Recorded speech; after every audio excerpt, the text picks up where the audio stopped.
Uh,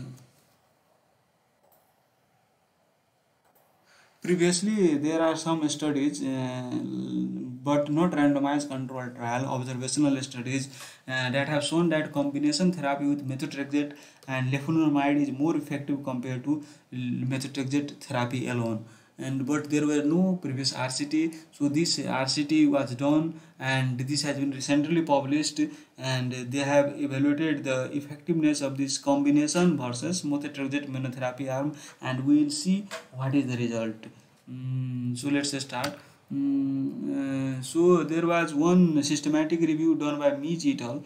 And in 2018, and they have mentioned that there are arguments favoring methotrexate, but definitive conclusion cannot be given regarding these conventional DMRDs. So that also necessitated the development of this randomized control trial. And we are living in the age of biologicals, which has some less side effect profile compared to DMRD. Some biologicals have less side effect profile. But why we are still focusing on conventional DMRD and looking forward trials of conventional DMRD? The reason is that one is cost issue. Not only in developing nations also, but in developed nations, one parameter is cost issue, and another parameter is availability. This is not widely available as conventional DMRDs. And another parameter is that there are some guidelines, there are some strict requirements before starting biologicals. For example, this study, this randomized controlled trial was done in Netherlands, in 4 cities of Netherlands. And in Netherlands there are some strict requirements before starting biologicals, but for conventional DMRD it does not require that much stringent criteria. So that is also the another reason that pulls our attentions towards these conventional DMRDs. Mm. So there are some guidelines like EULAR guideline, American College of Rheumatology guideline, GRAPPA guideline, and they have different opinions. Like Europeans say that they first focus on conventional DMRDs. They more favor conventional DMRD over biologicals. But American College of Rheumatology more favor towards biological over conventional DMRDs. And these are some evidences previously available, and different studies done in past that have assessed the effectiveness of conventional and biological DMRDs. And regarding this etanercept and methotrexate versus methotrexate monotherapy, and they found that this etanercept with combined with methotrexate was more effective in terms of symptom reduction at week 8 weeks.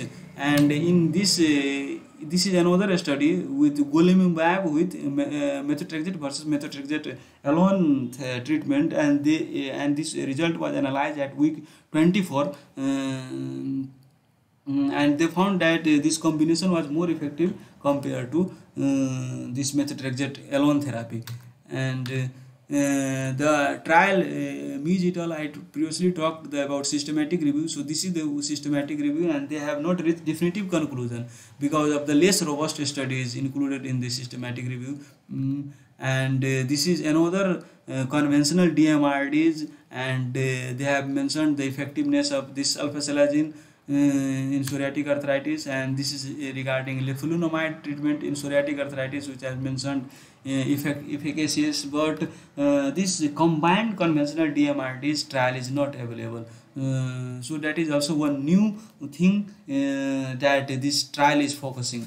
And regarding this trial, this is double blind trial and randomized placebo controlled trial, and there are 2 arms in this trial, and trial done in Netherlands in 4 cities, and this is investigator initiated trial, and funding done by junior research grant by university, and so no pharmaceutical involvement in this trial.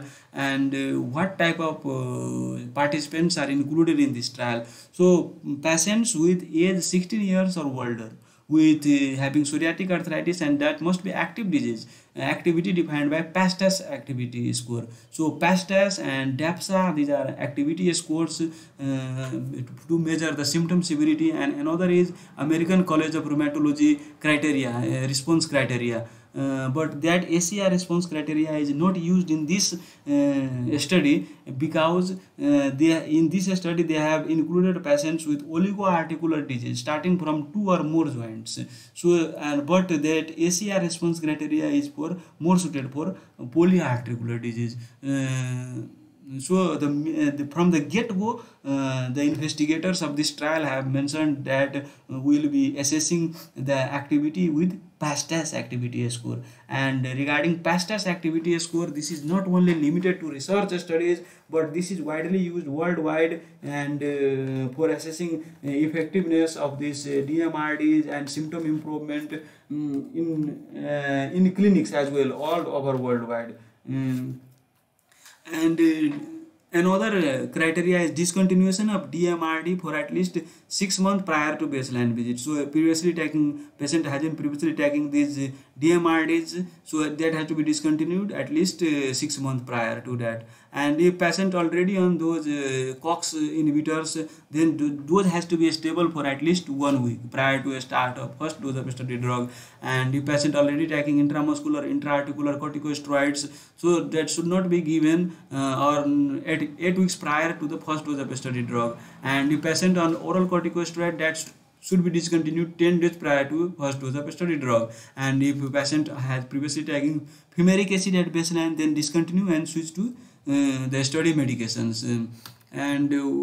What are the types of participants that investigators have excluded in this trial? So obviously pregnant, breastfeeding, and considering becoming pregnant, so these drugs are teratogenic, and so this is avoided. And male patient considering fathering or donating sperm because of infertility effect of these drugs, and who have inadequate response to methotrexate or leflunomide, and who has currently having severe infections, because these are immunosuppressive and that can lead to flare up infections. So those types of patient group, participants groups, they have excluded. And obviously allergic reactions or some forms of liver disease, because methotrexate is hepatotoxic, or previously taking some hepatotoxic drugs, or consuming significant alcohol, or patient has severe systemic comorbidities, progressive comorbidities, that is uncontrolled. Those types of patients have been excluded from this study.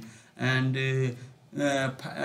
if patient was diagnosed with fibromyalgia or inflammatory rheumatic disease other than psoriatic arthritis, then this type of patient has been excluded. But another thing is that if a patient was previously diagnosed with fibromyalgia, but later the diagnosis changed to psoriatic arthritis, then that type of patient will be included. According to their protocol, they have mentioned like that. And but if patient was previously having working diagnosis of psoriatic arthritis, and later the diagnosis changed to other inflammatory rheumatic disease, then that type of patient will be excluded. And hypertension requiring a start or change of treatment, or malignancy in the past 5 years except for non-melanoma skin cancer, and these abnormal lab values within 1 month prior to baseline visit, ALT greater than 1.5 times upper limit normal, and GFR estimated by MDRD, and which is less than 40, and total count less than 3000, platelet less than 100,000,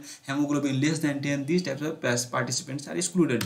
And regarding the how this study was done, about 78 patients were enrolled, and 50% were randomly assigned to the two arms, methotrexate plus leflunomide and methotrexate plus placebo. So how this methotrexate and leflunomide and placebo was given, what was the dose? So in both groups, oral methotrexate 15 mg per week was given for the first 4 weeks, and after that 20 mg per week combined with 2 leflunomide 10 mg tablet, total 20 mg tablet, and here 5 mg per week methotrexate plus 2 placebo tablet of 10 mg was given. And they have analyzed the result with intention to treat analysis, which means once randomized, always analyze. That helps preserving the essence of randomization.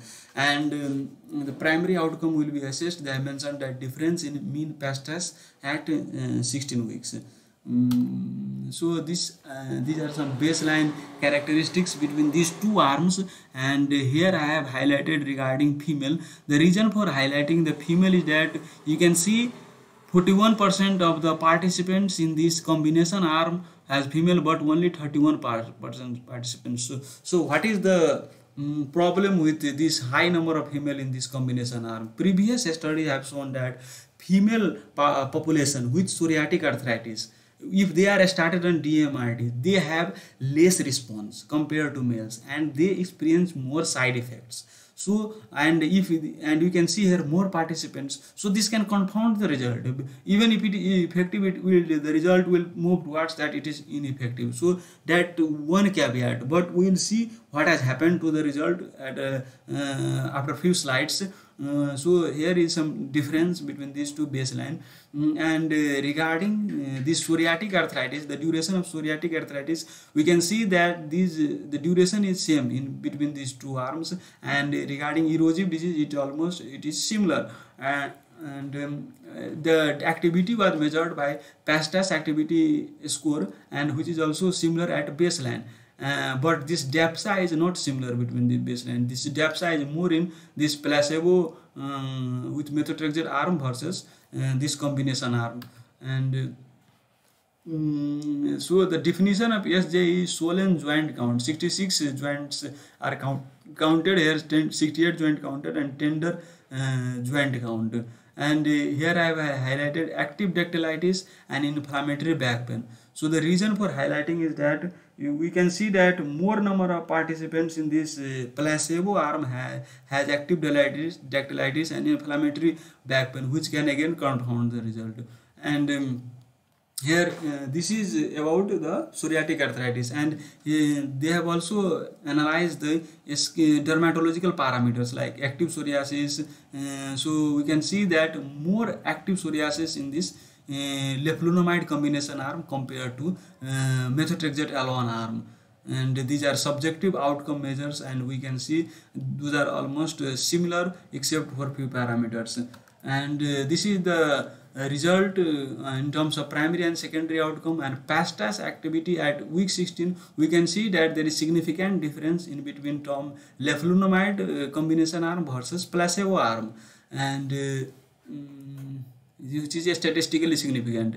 And regarding secondary endpoints, we can see PsA's low disease activity and minimal disease activity. These two are statistically significant. Others are statistically not significant, maybe clinically significant, but not statistically significant. And here we can see that less disease activity in PsA's low activity. More number of participants had low disease activity in this combination arm versus methotrexate monotherapy arm. And we can see that this is 23, this is 23, and 13 and 12. So almost similar. And previous studies have found this PsA's low disease activity and minimal disease activity criteria, these are similar. And this is also proved by this randomized control trial. So that has also strengthened that evidence. And this regarding DPSA low disease activity, we can see that more number of participants had low disease activity in this combination arm compared to this placebo arm, methotrexate plus placebo arm, and though it is statistically not significant. And in terms of this musculoskeletal disease activity component, this swollen joint count, this has also a statistically significant difference, and which is more in good in leflunomide combination arm. And so this was about psoriatic arthritis. Now let's see about dermatological evaluation. So active psoriasis. This is you can see more number of participants in this monotherapy arm has active psoriasis compared to this combination arm, and this is statistically significant. And here again more number of participants has physician global assessment of skin greater than 1, and physician global assessment of skin and body surface area, and active nail disease, which is also more here. Those all are statistically significant. So this study is not only interesting to rheumatologists but also interesting to dermatologists as well. It can be proved from these values. And this is our patient reported outcome measures. and which are not statistically significant, maybe clinically significant. We can see that there is more reduction in this combination arm compared to this monotherapy arm. And what these bar graphs are trying to show that this respondent criteria, so how much number of participants had more respondent with combination arm versus methotrexate monotherapy arm. And we can see that in low disease activity, more number of participants had low disease activity in combination of with leflunomide arm versus placebo arm, which is, and also minimal disease activity. And these two are statistically significant. But here we can see also this low disease activity is more in combination arm compared to clinically significant, though statistically not significant. So if statistically not significant, it does not mean that clinically not significant. So we already know about those things, because if we change this 5% values to 10% or 15%, then that even this can come significant. So we have to interpret in that way also. So till now we discussed about this efficacy of this leflunomide and methotrexate. Now let's move towards side effects. So we saw that it is more effective. So is it more side effect in combination arm versus monotherapy arm? So let's see. So here we can see nausea, vomiting is more in methotrexate with leflunomide combination arm compared to methotrexate placebo arm. Although statistically not significant, and more elevated alanine aminotransferase in methotrexate plus leflunomide arm versus methotrexate monotherapy arm. More tiredness. So almost all parameters adverse effects are more in this leflunomide versus monotherapy arm, and that is obvious, because as we give more drugs, there is more side effects, unless there are some drugs, this is the general observation, unless there are some drugs that cancels each other side effect. That is rare in polypharmacy. So but we don't see any serious side effects or any mortality with methotrexate plus leflunomide arm versus monotherapy arm. There are some mild side effects. If we can monitor these side effects and can intervene in timely manner, then we can mitigate it very well. So I don't think that these side effects, more side effects, nulls out the efficacy of this methotrexate with leflunomide arm. Now this methotrexate leflunomide randomized control trial is obviously, I think, a stepping stone in this rheumatological field for treatment of psoriatic arthritis. And because this previously there was no conventional combination DMRDs available assessing their effectiveness. And another thing is that since it has used PsA activity score, and that is worldwide used activity score, so and it has shown that improvement in PsA activity score, so it can be generalizable to global populations, and it will improve, but I can definitely say that, but it can improve. And regarding whether it can be generalizable to whole population or not, regarding that, I'd like to tell that even in Netherlands they have not taken into account ethnic group variations in this study. And why the reason of that is they have mentioned that in the response to these DMRDs, they don't have that much difference in different ethnic groups. So I think that won't be matter to global population as well. And there are no previous randomized control trials assessing the effectiveness of combination conventional DMRDs that I am telling from the first slide. And this is one etanercept with combination of methotrexate in psoriatic arthritis trial, and they have found that this combination was more effective and versus this methotrexate monotherapy arm. And this study by Van Mins and colleagues assessed the effectiveness of methotrexate with golimumab, and they found that that was more effective at week 24 in methotrexate plus golimumab arm versus methotrexate arm. And this study was analyzed at 8 weeks, and this was 24 weeks. And our I mean to say that this study, this complete psoriatic arthritis trial, this study falls in between, because they have analyzed the result in at 16 weeks, and they have all shown that combination of DMRDs is effective in terms of the symptom severity reduction. And obviously we see that there is some benefits, but there are also some limitations. So baseline gender difference that I discussed in that slide of table, the female was more in this combination with leflunomide arm versus methotrexate monotherapy arm, and that can confound the result. And ethnicity, if that female distribution was equally distributed, then this efficacy would be more, it would be more efficacious and less serious side effects. And regarding ethnicity, I already talked that they have not taken into account ethnic variation and study duration. So this was only for followed for 16 weeks. So obviously long-term safety cannot be assessed, and long-term efficacy cannot be assessed in this trial, was not assessed in this trial. So methotrexate plus leflunomide. So can we use it in our routine practice? The question is that. So obviously I think if we include our populations with that inclusion and exclusion criteria, so obviously we can we see that the pan of benefit falls down compared to risks. So obviously we can use, I think. And what is the difference in this combination of leflunomide versus methotrexate from the get-go versus sequential therapy, monotherapy? Sequential means after starting methotrexate for a few weeks, and if it is not responding, then adding leflunomide.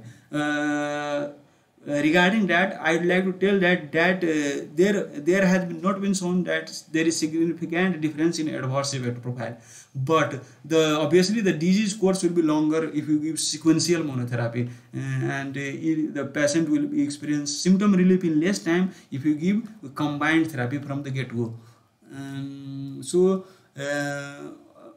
what we can conclude from the today's journal club, that obviously this combination therapy with leflunomide versus with methotrexate is effective compared to methotrexate alone, and there are some minor side effects that is more in combination arm versus methotrexate arm, but with timely monitoring and adequate management, that is not big issue. And I already told that this trial is not only interesting to rheumatologists, but also fascinating for dermatologists, because we saw the data in dermatological parameters improvement.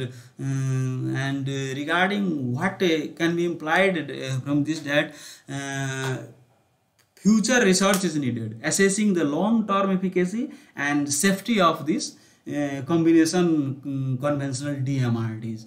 So with this, I would like to end my presentation. Thank you.